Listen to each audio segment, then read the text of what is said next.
Hi guys, and welcome back to my channel. In my first post of 2019 on social media, I mentioned, and I'm reading it out here, that on the water, or for that matter even in the water, everything feels calm, everything looks beautiful, and you feel that the world is just right.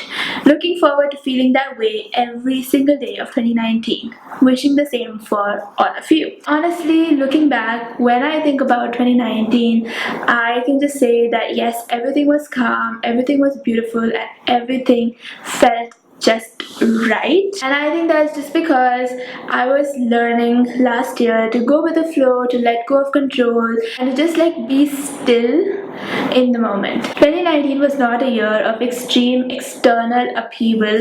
There were no life-changing circumstances or moments that completely turned my life upside down, but it was a year in which there was a lot of inner work that happened and inner growth that happened, and I'm so thankful for that year. And I thought I would share the highlights, my highlights of 2019 with you.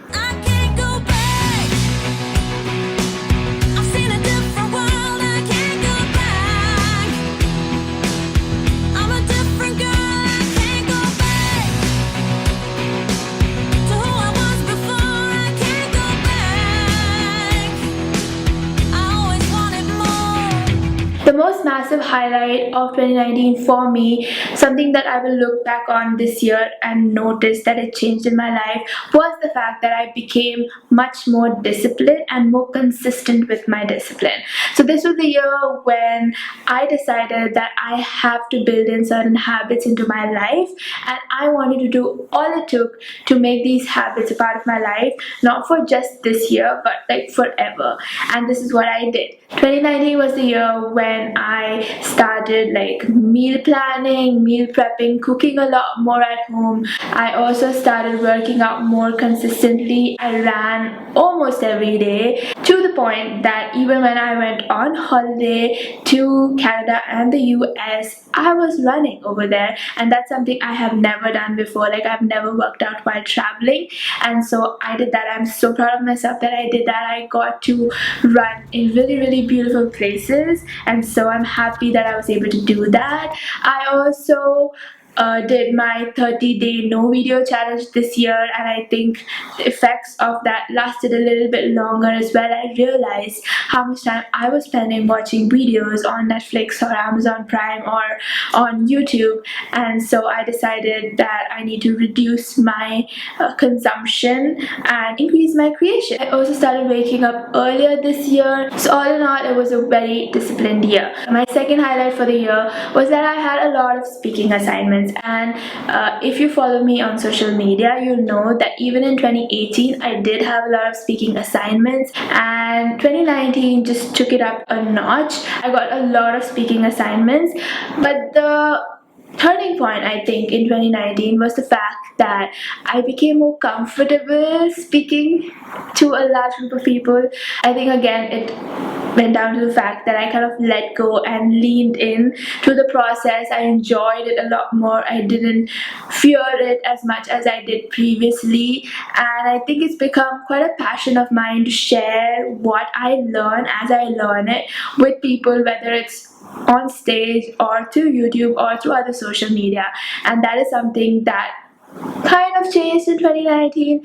I think I made peace with the fact that I will be speaking a lot more. Social media also became an extension of this passion of mine to share my knowledge with others, and I started posting more on my Instagram, on my Facebook, and this year those posts led to so many conversations with people, either on my DMs or in real life, where we could talk about things that really matter to all of us. And I think that's my hope for 2020 as well, that my social media would bring together a community of like-minded people who can talk about things that are a little difficult to talk about, a little difficult to live, but we can support each other and encourage each other if we don't have that support in real life. And I think that was something that I found really beautiful in 2019. Halfway through the year, I transitioned out of the accounts department at my work into purely working full-time in administration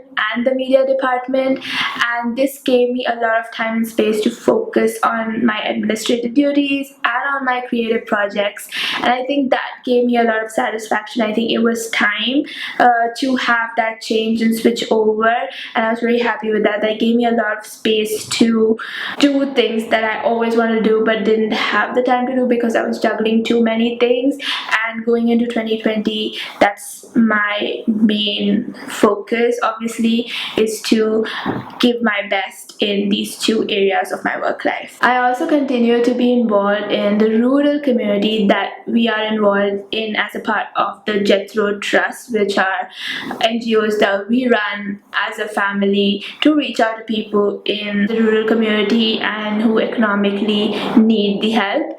And this year especially, I was more and more, there were more frequent visits to these places, more time spent with these people, and this in itself can be a highlight video on its own because there are kids that I got to see change over 2019. Like, I can see the difference in who they are. There's so many people just by the fact of engagement and social connection have been able to discover themselves, have been able to try out new things, and that in itself was such a highlight for me this year. And I'm sure 2020 is going to be even better with all that's going on, and I'm so grateful for all the part-time and full-time people who are serving these kids, especially in the rural community where it's really hard to find people to serve others. I also got to travel quite a bit this year, starting with my best friend's wedding in Vallance. She's one of my first friends to get married, and that was something that I really enjoyed, that I could go and be there for her special day.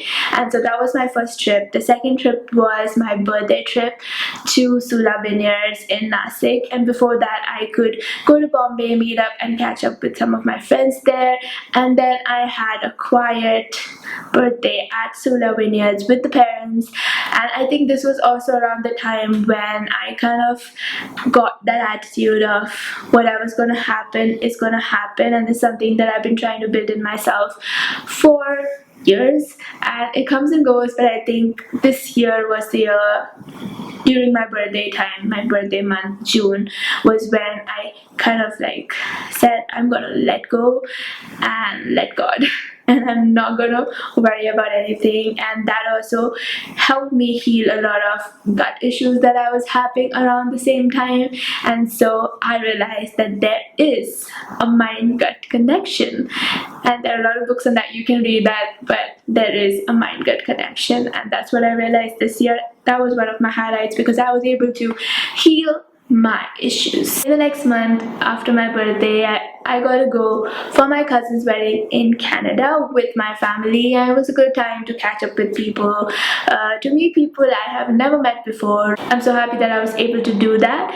And after that, after Canada, I know Canada is a big thing, but for me, after that, I was able to go to a place that I always wanted to go to, and that was New York City. I'm so thankful for my parents to allow me to go on this trip and take me on this trip with them, because it was like going home. I'm a big city girl.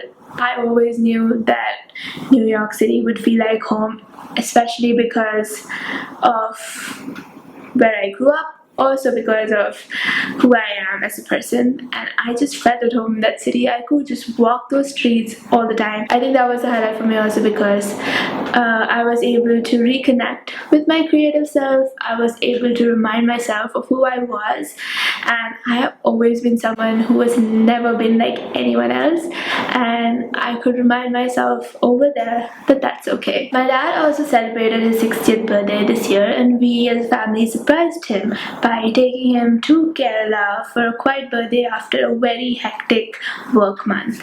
And it was good to just reconnect with family, to spend some time reflecting on his life, celebrating his life, and also reminding ourselves, as he always reminded us, that there was more to come for him, and there was a lot more to come for him. And obviously, if there's a lot more to come for him, there's a lot more to come for our family as a whole, and obviously that means there's a lot more to come for me.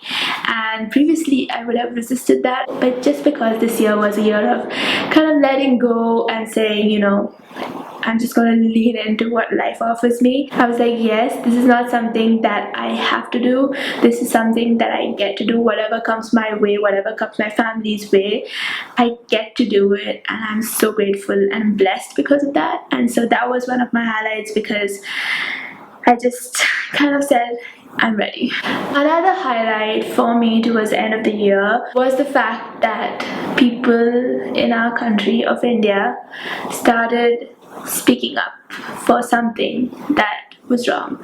And I'm not going to get into the nitty-gritties of the CAA or NRC issue. If you're from India, you know what I'm talking about. What I was really happy about, even though the circumstances were not that great, was the fact that people were speaking up, that people were thinking of something that was beyond just their immediate circle, that they were realizing that we are not operating in silos, that we are not individuals, we are a part of a community, and what happens in that community is important. I very strongly believe that all of us have a responsibility to be influential in our areas of influence, wherever we have been placed. I think that when we have that at the back of our minds, we find opportunities to contribute, to be involved.